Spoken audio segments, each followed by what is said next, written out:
ខ្ញុំចង់ផ្ញើសារទៅកាន់អ្នកសារព័ត៌មានថៃហេតុអ្វីបានជាអ្នកសារព័ត៌មានថៃផ្សព្វផ្សាយនៅអ្វីដែលជាការមិនពិតហើយការមិនពិតនេះអាសូរតែការមិនពិតទៅវាមានคลิปវីដេអូទាំងស្រុងទៅទៀតហើយវាបង្កើតទៅជាការផន់ច្រឡំរបស់នាយករដ្ឋមន្ត្រីអនុជិញតាំងពីនៅហាណូយនៅត្រង់ថាលោកហ៊ុនសែនត្រៀមនឹងគេហៅថានិយាយតាមមួយបែបទៅថានឹងដណ្ដើមយកដីនឹងត្រឡប់មកវិញទាំងមធ្យោបាយសន្តិវិធីនិងមធ្យោបាយយោធាវាទៅជាអញ្ចឹងទៅបាត់ទៅហើយទៅជាអញ្ចឹងយើងសូមផ្ញើទៅអ្នកកាសែតថៃទាំងឡាយមើលឲ្យច្បាស់នេះបង្កើតនៅការផន់ច្រឡំដ៏ធំមួយដែលមិនត្រូវគួរឲ្យកើតមានតាមរយៈអ្នកសារព័ត៌មានទេម្សិលមិញខ្ញុំបានលើកឡើងពិតប្រាកដអំពីបញ្ហារវាងម្ខាងដំណោះស្រាយយោធានិងម្ខាងទៀតដំណោះស្រាយសន្តិវិធីខ្ញុំសួរទាំងប្រជាពលរដ្ឋថាតើចង់ដោះស្រាយដោយដំណោះស្រាយយោធាទេព្រោះជំរឿរបស់យើងវាមានតែពីរទេឬមួយយើងត្រូវតែដើមដីរបស់យើងមកវិញដោយប្រើកម្លាំងយោធាឬមួយយើងត្រូវតែដើមដីរបស់យើងមកវិញតាមមធ្យោបាយសន្តិវិធីប្រជាពលរដ្ឋរបស់យើងបានលើកដៃគ្រប់គ្នាគឺមិនចង់បានយោធាទេកាលពីមុននាយករដ្ឋមន្ត្រីក៏ដូចជាគ្រប់តួអង្គពាក់ព័ន្ធទាំងអស់តែងតែនិយាយថាការដោះស្រាយដោយសន្តិវិធីលើកនេះខ្ញុំបានបញ្យល់ច្បាស់ទៅកាន់ប្រជាពលរដ្ឋដើម្បីឲ្យយល់អំពីផលវិបាកនៃការប្រើប្រាស់កម្លាំងយោធាខ្ញុំបានបញ្យល់ហើយខ្ញុំគិតថានេះគ្រាន់តែជាការបញ្យល់បន្ថែមទេអ្វីដែលសំខាន់សូមឲ្យអ្នកសារព័ត៌មានថៃបើកមើលវីដេអូនឹងឡើងវិញហើយមើលចែកវាច្បាស់ខ្ញុំបាននិយាយថាបើសិនជាប្រើប្រាស់ដំណោះស្រាយយោធាឧទាហរណ៍តែយើងត្រូវវាយកាន់កាប់ត្រឡប់មកវិញនឹងទឹកដីនោះក្របទី1គឺជាបរាជ័យរបស់កម្ពុជាលើកិច្ចការនយោបាយនិងការទូតអានឹងជាក្របទី1ដែលចេញព្រោះស្អីយើងជាអ្នកបំពេញបទចម្បាញ់ហើយយើងបំផ្លាញទាំងអស់នៅអ្វីដែលហៅថាជំនឿទុកចិត្តពីអន្តរជាតិមកចំពោះយើងក្នុងពេលនេះអន្តរជាតិគ្មានអ្នកណាជឿថាកម្ពុជាទៅឈ្លានពានថៃទេអានឹងនិយាយពិតណាវាគ្មានអាតូចណាទៅវាយអាធំដួលទេកុំឆ្ងល់ហើយថៃខ្លួនឯងក៏ធ្លាប់បានប្រកាសដែរកងទ័ពជើងគោកថៃប្រកាសច្បាស់ណាស់ថាដោយសារកម្ពុជានេះទៅនៅលើដីថៃ30ឆ្នាំ40ឆ្នាំហើយដូច្នេះបានជាថៃត្រូវប្រើប្រាស់កម្លាំងដើម្បីយកត្រឡប់ទៅវិញអាហ្នឹងមានន័យថាម៉េចមានន័យថាការផ្ទុះអាវុធនៅខែកក្កដាឆ្នាំ2025ពេលនោះមិនចំណោទសួរថាអ្នកណាផ្ទុះអាវុធមុនអញ្ចឹងទេមានតែអ្នកវាយដដើមគេទេបានផ្ទុះអាវុធមុនករណីដូចគ្នានេះខ្ញុំចាំនិយាយថាបើសិនជាយើងចង់វាយដដើមទៅវិញយើងជាអ្នកផ្ទុះអាវុធមុនដូច្នេះយើងជាអ្នកខុសអានឹងលទ្ធផលខាងផ្នែកនយោបាយដល់លទ្ធផលខាងផ្នែកយោធាយើងអាចទេទុកមុនបានហើយថាកងទ័ពរបស់យើងនឹងត្រូវស្លាប់ត្រូវរបួសប្រជាជនស្លាប់និងរបួសនឹងត្រូវជំនះប្រជាជនច្រើនទៀតហើយដំណោះស្រាយយោធាមិនប្រកាសតែយើងវាយបានទេណាអញ្ចឹងទេចំណុចដែលតាក់ទិនជាមួយនឹងរឿងការប្រើប្រាស់ ដំណោះស្រាយយោធាមិនមែនជាជំរឿសដែលយើងត្រូវធ្វើទេខ្ញុំចង្អុលបង្ហាញបញ្ហានេះគពួកជ្រុលនិយមនៅក្រៅប្រទេសវាជំរុញឲ្យយើងប្រើប្រាស់កម្លាំងហើយដំណោះស្រាយដែលយើងប្រើប្រាស់កម្លាំងទី1មិនប្រកាសថាយើងវាយយកបានទេទី2វាយយកបានហើយមិនប្រកាសថាជួយជើងបានទេ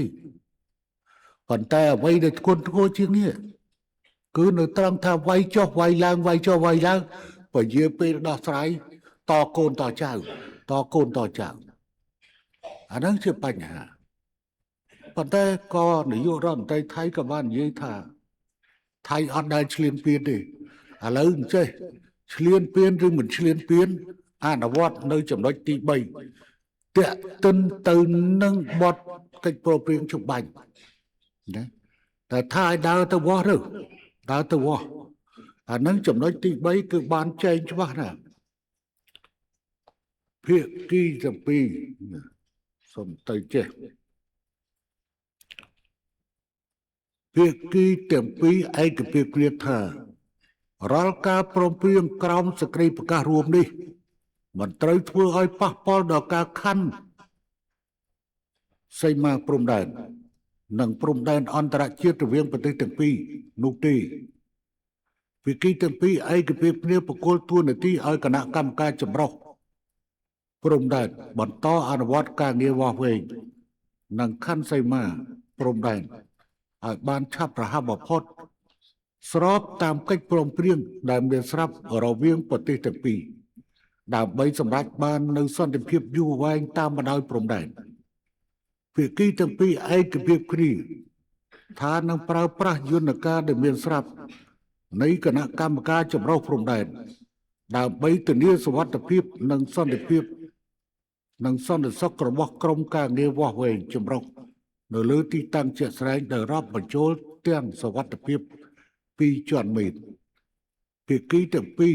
ឯកភាពធាតុថាគណៈកម្មការចម្រុះព្រំដែននឹងផ្ដល់អធិភាពខ្ពស់បំផុតចំពោះការងារវាស់វែងនិងខណ្ឌសីមានៅតំបន់រងផលប៉ះពាល់ដែលជនស៊ីវិលរស់នៅហើយថ្ងៃនេះអាដាមទាសីហាឧបនាយករដ្ឋមន្ត្រីនិងរដ្ឋមន្ត្រីក្រសួងការពារជាតិនៅទីនេះស្រាប់គាត់ជាអ្នកចុះហត្ថលេខាទៅលើអានោះប៉ុន្តែឥឡូវនេះខាងភាគីថៃពន្យាម្ដងហើយម្ដងទៀតម្ដងយើងមានហេតុផលនឹងយល់គ្នាយើងមានហេតុផលនឹងយល់គ្នាត្រង់ថាគាត់រំលាយរដ្ឋាភិបាលគាត់ថារដ្ឋាភិបាលចាំផ្ទះអត់មានសិទ្ធិដល់ទៅពេលបង្កើតរដ្ឋាភិបាលហើយគាត់ថាគាត់អត់តែងតាំងប្រធានថ្មីដល់ឥឡូវនេះគឺគាត់និយាយថាឈប់ចរចាទ្វេភាគីដោយសារតែកម្ពុជាដាក់បញ្ហាសមុទ្រទៅយន្តការក្រមអនុសញ្ញាអរិញអង្គការសហប្រជាជាតិទៅវិសាសមុទ្រតាមរយៈគេហៅថាយន្តការនៃការផ្សះផ្សាដោយបង្ខំប៉ុន្តែរឿងនេះ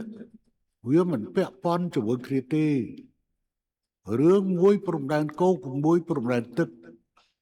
ហើយបើសិនជាការគិតវេះបែបនេះគឺមិនបានទេហើយឥឡូវខ្ញុំចង់សួរទៅខាងតើផ្លូវលេខ58ដែលចិនជាអ្នកកសាងផ្លូវលេខ58ចិនអ្នកកសាងឥឡូវថៃកំពុងតែដាក់កុងតឺន័រដាក់ស្អីហ្នឹងសួរថាតើចិននឹងខ្វាក់ភ្នែកអីប្រទេសចិនខ្វាក់ភ្នែកអីបានជាមកធ្វើផ្លូវឲ្យកម្ពុជានៅលើទៅលើដីថៃទៅវិញខ្ញុំចង់សួរកន្លែងហ្នឹងបើថាខ្លួនឯងចិត្តត្រង់ឥឡូវមកវាស់វែងទៅព្រោះអាហ្នឹងគឺយើងបានកំណត់ជាមួយគ្នាតាំងពីខែ12នោះហើយ7ខែ12ប៉ុន្តែខ្ញុំមិនចង់បកស្រាយច្រើនទេខ្ញុំចង់ចង្អុលបង្ហាញទៅកាន់សារព័ត៌មានថៃតើអ្នកឯងមានចេតនាស្អីដែលនិយាយថាលោកហ៊ុនសែនបានគួបផ្សំនៅវិធានការទាំងពីរ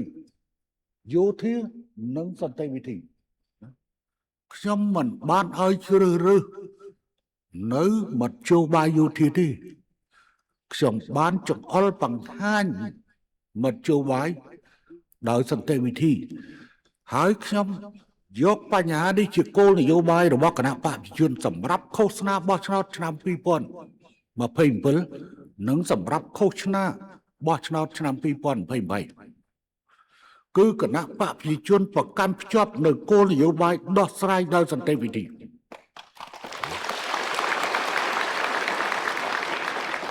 អញ្ចឹងសូមឲ្យបកប្រឆាំងដាក់ចេញមកសល់តែមួយទេគោលនយោបាយរបស់ឯងគឺវាយគ្នាព្រោះបងឯងនិយាយតាមខ្ញុំតដែលអញ្ចឹងមានន័យថាពួកអ្នកឯងដើរតាមគណៈបព្វជិជនតដែលអញ្ចឹងរឿងអីអ្នកឯងមកតិចទៀនខ្ញុំណាអញ្ចឹងសូមឲ្យខ្ញុំដើរជាធម្មតាខ្ញុំមិនបិទក្រោលសេះនៅពេលដែលសេះចេញផុតពីក្រោលទេនិយាយឲ្យត្រង់ហើយសូមផ្ដាំទៅគណៈបកនយោបាយនានាណាជាពិសេសគណៈបកប្រឆាំងដែលនិយមជ្រុយឲ្យរដ្ឋាភិបាលបើកការវាយប្រហារដើម្បីដណ្ដើមយកមកវិញនៅទឹកដីដែលថៃកំពុងគ្រប់គ្រងដោយខុសច្បាប់នោះព្រោះយើងអត់ទទួលស្គាល់នៅព្រំដែនការកែប្រែព្រំដែនតាមរយៈការប្រើប្រាស់កម្លាំងទេយើងអត់ធ្ងន់អញ្ចឹងបានយើងដាក់ភូមិរងចាំនេះមានន័យថាយើងមិនមែនមកនៅនេះមួយជីវិតទេរងចាំផ្ទះសម្បែងរបស់យើងដីធ្លីរបស់យើងត្រូវបានត្រឡប់មកវិញដោយមធ្យោបាយសន្តិវិធីមិនមែនត្រឡប់មកវិញដោយមធ្យោបាយយោធាទេមធ្យោបាយយោធាអាចអូសបន្លាយតចំនួនមនុស្សប៉ុន្តែមធ្យោបាយសន្តិវិធីទេដែលអាចដោះស្រាយទៅមានជ័យភាពណាហើយដែលអាចទៅជាប្លង់រឹងសម្រាប់រយៈពេលវែងតពូជតពងតចំណោះអញ្ចឹងទេខ្ញុំសូមអំពាវនាវហើយក្បាលម៉ាស៊ីនថៃកែតម្រូវទៅលើព័ត៌មានដែលខ្លួនចុះផ្សាយយកពាក្យពេចន៍ខ្ញុំទៅនិយាយច្បាស់ហើយខ្ញុំសង្ឃឹមថាអ្នកនយោបាយថៃមិនល្ងងដល់ថ្នាក់ជឿនៅព័ត៌មានភូតកុហកដែលអ្នកសារព័ត៌មានថៃបង្កើតឡើងទេអ្នកខាងសារព័ត៌មានថៃប្រទេសថៃក៏មានអ្នកចេះខ្មែរដែរអញ្ចឹងឲ្យគេបកប្រែទៅតើមានសម្ដីណាមួយដែលខ្ញុំនិយាយថាប្រើទាំងមធ្យោបាយសន្តិវិធីនិងប្រើទាំងកម្លាំងប្រអាវុធខ្ញុំអត់និយាយមិនទេផ្ទុយទៅវិញខ្ញុំប្រឆាំងជាមួយនឹងការប្រើប្រាស់កម្លាំងដើម្បីវាយកាន់កាប់ត្រឡប់មកវិញហើយខ្ញុំទុកឲ្យបកប្រឆាំងនៅកម្ពុជាដាក់ចេញនូវគោលនយោបាយប្រកួតប្រជែងគោលនយោបាយអំពីបញ្ហាដំណោះស្រាយព្រំដែនរវាងកម្ពុជានិងថៃជាងទេសូម5ប៉ុណ្ណឹងទៅចុះតែសូមឲ្យយកចិត្តទុកដាក់រឿងសារព័ត៌មានហើយឥឡូវនេះទាំងភាគីកម្ពុជាទាំងភាគីថៃវល់ជាមួយនឹងព័ត៌មានคล้ายជួនកាលកម្ពុជាយើងទទួលព័ត៌មានខុសអំពីគេបញ្ចេញព័ត៌មានคล้ายជួនកាលខាងថៃយល់ខុសអំពីការដែលគេបញ្ចេញព័ត៌មានคล้ายដូច្នេះព័ត៌មាននេះគួរតែត្រូវស្វែងរកនៅព័ត៌មានពិតមួយដើម្បីបង្កើតនៅទំនុកចិត្តហើយជៀសវាងការភ័ន្តច្រឡំគឺវាគ្រោះថ្នាក់ចឹងទេខ្ញុំបានថាបើកឆាកឡើងគឺអនុញ្ញាតឲ្យការយកទៅផ្សាយហើយខ្ញុំក៏សូមបញ្ជាក់ថាមកសិលខ្ញុំនៅអីទៅប្រទេសមានជ័យថ្ងៃនេះខ្ញុំមកសៀមរាបស្អែកទៅណាទៀតអានឹងខ្ញុំមិនប្រាប់ទេឥឡូវខ្ញុំសូមបញ្ចប់សូមឲ្យទូរទស្សន៍ជាតិយកបញ្ហាហ្នឹងបញ្ចូលទៅទីក្រុងភ្នំពេញ live ផ្ទាល់គ្រប់ទូរទស្សន៍ឡើងវិញបញ្ជូនសារទៅកាន់ទីក្រុងបាងកកដើម្បីកែតម្រូវទៅលើបញ្ហាព័ត៌មាននៃការផ្សាយខុសខ្ញុំមិនបាន និយាយតេតិនជាមួយនឹងបញ្ហាប្រើប្រាស់កម្លាំងដើម្បីយកទឹកដីរបស់យើងត្រឡប់មកវិញទេហើយឥឡូវនេះកុំនិយាយរឿងបញ្ហាតេតិនជាមួយនឹងបញ្ហាដែលណែឯងនិយាយរឿងព្រំដែននៅណាណែឯងមិនតាន់បានវាស់វែងផងក្នុងកិច្ចព្រមព្រៀងនិយាយពីវាស់វែងនិយាយពីវាស់វែងឥឡូវមិនតាន់បានវាស់វែងណែឯងទៅបោះបកគោលនៅតាណាអីតាណាប្រទេសទាំងពីរវាតល់តែទទួលស្គាល់ទាំងសងខាងទៅអាចទៅបោះបកគោលបានអារឹងដូនតាយើងទុកឲ្យជាង100ឆ្នាំមកណាមិនមែនគ្រាន់តែដូនតាខាងប្រាំងខាងនេះទេតំណាងឲ្យឡាវតំណាងឲ្យខ្មែរទេដូនតារបស់ខាងព្រះរាជាណាចក្រថៃ